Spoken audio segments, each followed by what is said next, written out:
Sans même ralentir face au monstre qui lui bloquait le passage, Sayorn fracassa son crâne contre la large porte de la raffinerie, projetant ses adversaires aux alentours. Profitant du chaos provoqué par le monstre de pierre, les soldats de Kikkenham investirent les positions avancées, renforçant l'avantage offert par la créature de Bistre. Cependant, malgré ses efforts, le portail blindé résistait aux impacts, se bosselant et craquant, mais ne cédant pas. Ils ont scellé l'entrée après le passage de la conseillère Auréline. Pourquoi ils l'ont fait après son passage? Ils auraient pu le faire avant, non? Galen voulait certainement l'isoler de ses âmes en jouant sur son sentiment de supériorité. Sayorn fut interrompu par une paire de monstres de Shyster, mais d'un balayage de sa lourde queue, il frappa le sol, fracturant la roche avant de saisir un pan de celle-ci et de la projeter comme un obus vers ses opposants qui furent pulvérisés à l'impact. Le regard du soldat qui les accompagnait afficha une forme de crainte et d'émerveillement. Ce monstre est aussi puissant que celui d'un conseiller, comment pouvez-vous en posséder un? Bistre sembla surpris par la question, mais ce fut Beryl qui répondit. Le niveau de puissance des monstres domestiques est réglementé. Ce n'est pas une science exacte, mais ils sont classés en différentes catégories. Et il faut un badge officiel pour utiliser les monstres les plus puissants, il y a des concours d'état pour ça. Le soldat confirma et afficha un regard désapprobateur. Vous ne devriez pas posséder un tel monstre sans badge, c'est contraire à la loi. Je ne suis pas galaréen, je n'ai pas à suivre vos lois, jeune homme. Le ton de Bistre avait été sérieux et empreint d'une détermination peu commune chez le vieil homme.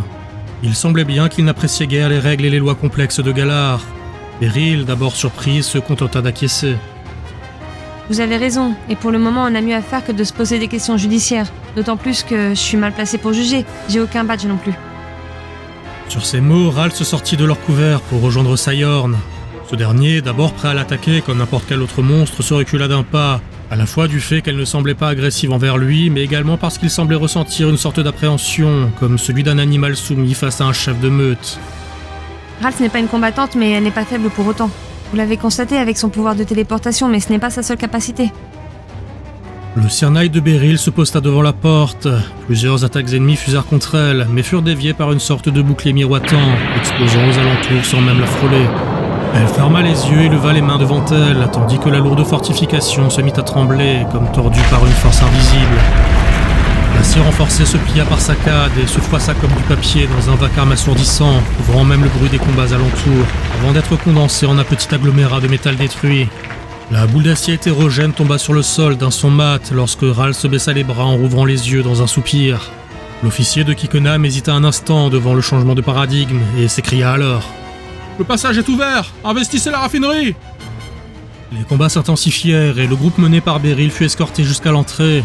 La représentante récompensa Ralph d'une caresse et par des félicitations une fois qu'ils furent en relative sécurité dans les couloirs du bastion ennemi. Étonnamment, il n'y avait aucune lumière ici et le courant semblait avoir été coupé, ce qui provoqua quelques commentaires inquiets des soldats qui les accompagnaient. Mais la flamme au bout de la queue de mèche offrit suffisamment d'éclairage pour compenser le manque de luminosité. Il ne reste plus qu'à trouver Galen et Auréline.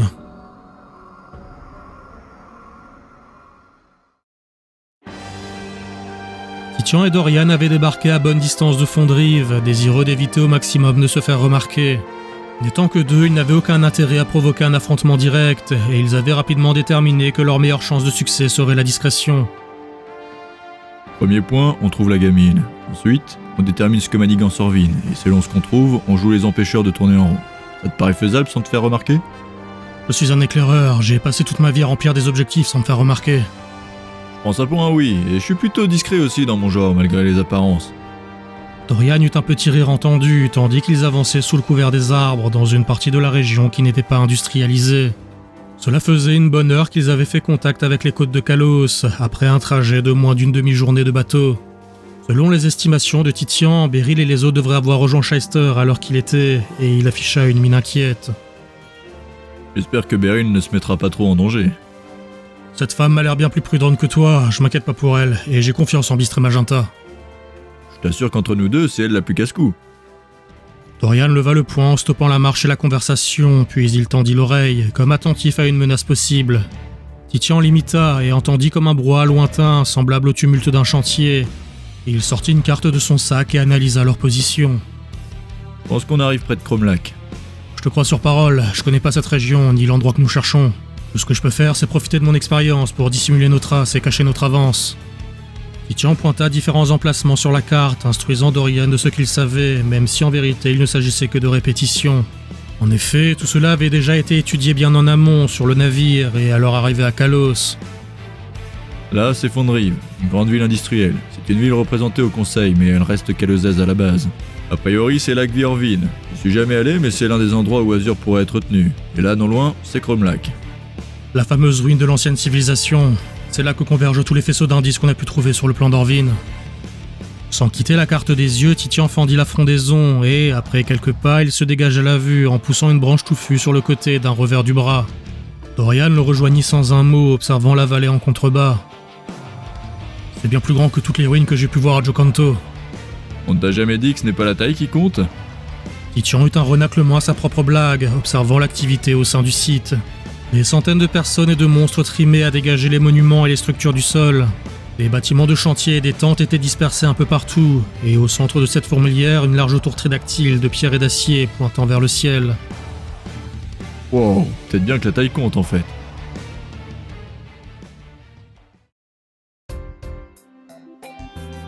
Le scientifique observa la machinerie antique avec curiosité, tandis que son assistant continuait de la manipuler de manière explorative.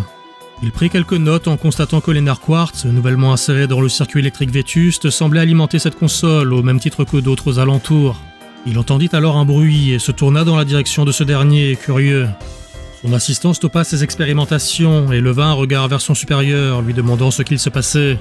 « Il y a peut-être un monstre sauvage. Normalement, les soldats ont fait le tour, mais on ne sait jamais. Continue de travailler, je vais y jeter un œil. » L'homme sortit une balle de sa poche et se dirigea vers la frondaison épaisse qui cerclait la périphérie de Cromlac, là où il se trouvait. Ce n'était pas la première fois qu'un monstre parvenait à échapper à la vigilance des soldats, et comme toujours dans ces cas-là, il allait devoir faire fuir l'intrus sauvage. Pourquoi j'ai toujours me taper ce boulot ? Si les soldats étaient plus efficaces, je pourrais juste me concentrer sur mes recherches. Il soupira en cherchant les traces communes du passage d'un monstre, mais ne trouva rien. Dépité, il scruta la zone en tournant la tête de gauche à droite avant de faire volte-face et de se retrouver face à Titian. Celui-là fait à peu près ta taille, on dirait.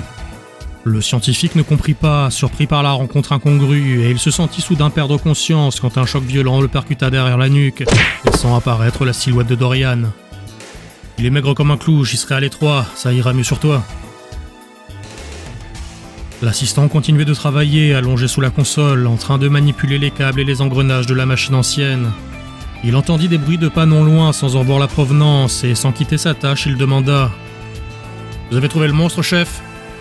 Il se sentit soudain tiré par les pieds sur le sol, sortant de force de sous la console pour se retrouver au pied d'une paire d'hommes qui le toisaient, et dont l'un portait les vêtements de son supérieur. Celui-ci afficha un sourire satisfait, quoique un tantinet taquin. Ah, celui-là me paraît un peu plus balèze. Il te va ?